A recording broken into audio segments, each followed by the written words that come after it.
Lanjut ke halaman 48 Risa, jangan lupa subscribe ya, biar tambah semangat bikin konten.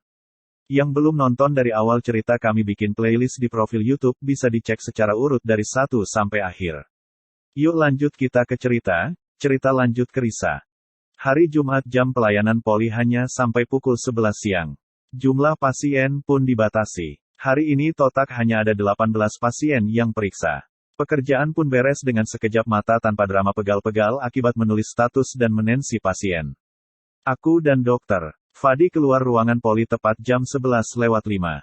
Lelaki itu hari ini tak banyak berbicara. Irit kata, begitu kesimpulanku. Mungkin sebab grogi mau berjumpa abah dan ibu. Entahlah, aku tak bisa menebak. Makan siang? Yuk, katanya saat di parkiran. Kamu kan harus salat Jumat? Jawabku tenang sembari mengikuti langkahnya menuju mobil sedan yang dia parkirkan di ujung. Oh, gitu, ya, tanyanya sembari menggaruk kepala. Tersenyum kecil aku. Seingatku, memang tiap Jumat dokter Fadi jarang sekali membahas tentang salat wajibnya para pria tersebut. Makanya dia seperti salah tingkah begitu saat ku ingatkan. Kamu salat? Aku tunggu di mobil. Setelah itu makan siang. Jam 14 kita jemput abah di bandara. Gimana? Usulku sembari menarik pintu mobil.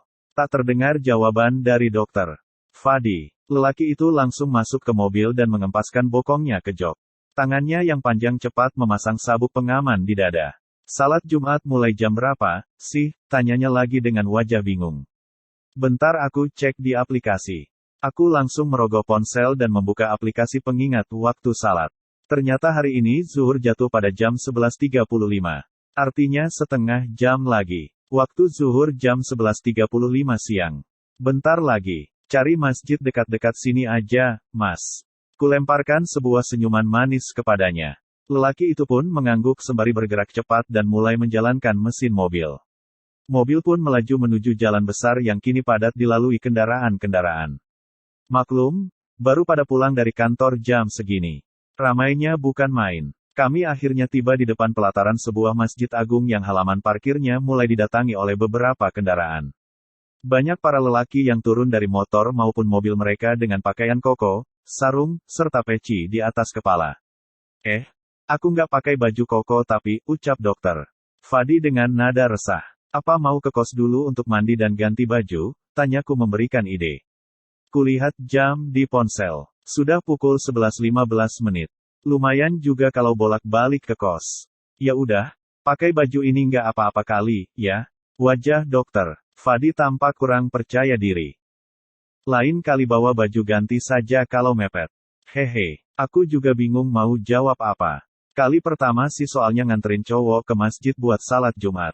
Kalau Mas Rauf, dia dari bengkel langsung ke masjid di dekat sana. Aku jadi nggak paham juga persiapan dia seperti apa.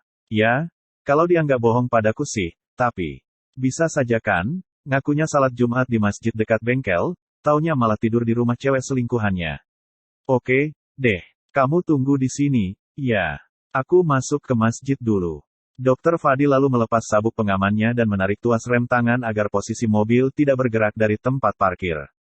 Iya, setelah kamu salat, nanti aku giliran lagi yang salat.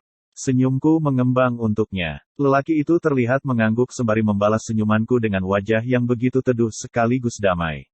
Saat memperhatikan lelaki tinggi berkemeja biru dengan celana panjang hitam yang sangat pas di tubuhnya tersebut melangkah menuju serambi masjid, aku merasakan getar yang berbeda di dalam dada. Tak kusangka dia akan menuruti kata-kataku tanpa banyak penyangkalan. Dokter Fadi, semoga kita bisa berubah ke arah yang lebih baik, ya. Semoga dengan bersamanya aku dan kamu, kita jadi lebih agamis dan ingat sama Tuhan. Sudah cukup capek sebenarnya aku hidup dengan serampangan begini. Abai pada agama, lupa pada Sang Pencipta. Jangan-jangan, cobaan datang bertubi-tubi dalam hidupku, sebab aku terlalu jauh dengan Tuhan. Selama menunggu di dalam mobil, aku hanya duduk sembari merenung. Tak banyak yang bisa kulakukan di sini, selain memandangi orang-orang yang semakin lama semakin berduyun-duyun memenuhi masjid sampai serambi pun dibentangkan sajadah ekstra. Kuasa Tuhan begitu besar kulihat. Manusia dari berbagai kalangan datang berbondong-bondong, berdiri di satu baris yang sama, hadir untuk memuliakan Tuhan yang satu. Miskin kaya sekarang tak lagi tampak. Mereka sekarang semuanya berdiri sejajar dan duduk pun sama rendahnya. Hanya takwa saja yang membedakan mereka, itu pun Tuhan saja yang mampu menilai. Tertegun lama aku duduk di dalam mobil yang terparkir menghadap langsung ke bagian serambi masjid, tiba-tiba lamunanku buyar sebab mendengar dering telepon dari dalam tas. Jantungku berdegup sangat keras. Apakah ini dari ibu? Aku rasanya enggan sekali untuk mengangkat. Ternyata dugaanku salah. Telepon dari mama. Ada apa? Ya, apakah wanita parubaya itu ingin mengabarkan berita duka cita dari Mas Rauf? Risa, jangan begitu. Halo, Ma. Assalamualaikum. Untuk kali pertama aku mengucapkan salam saat mengangkat telepon darinya. Entah, nuraniku mengatakan bahwa aku harus mulai untuk membiasakan diri mengucapkan salam tiap mengangkat telepon. Mungkin selama ini aku sudah melupakan kebiasaan baik tersebut dan semoga hari ini aku bisa membiasakan diri lagi untuk mengatakannya. Waalaikumsalam. Risa, kamu di mana? Nada mama terdengar tergesa. Aku di depan masjid. Ada apa? Ma, kamu nggak bisa ke rumah sakit kah? Dia masih koma, Riz. Apa kamu nggak berniat untuk melihatnya di ICU? Aku mendesah risau. Ini memang hari kedua Mas Rauf dirawat dan aku baru sekali saja ke sana. Namun, jika ingat kejadian tadi malam saat kami membesuk dengan dokter Fadi di depan kamar operasi, hatiku jadi ngilu.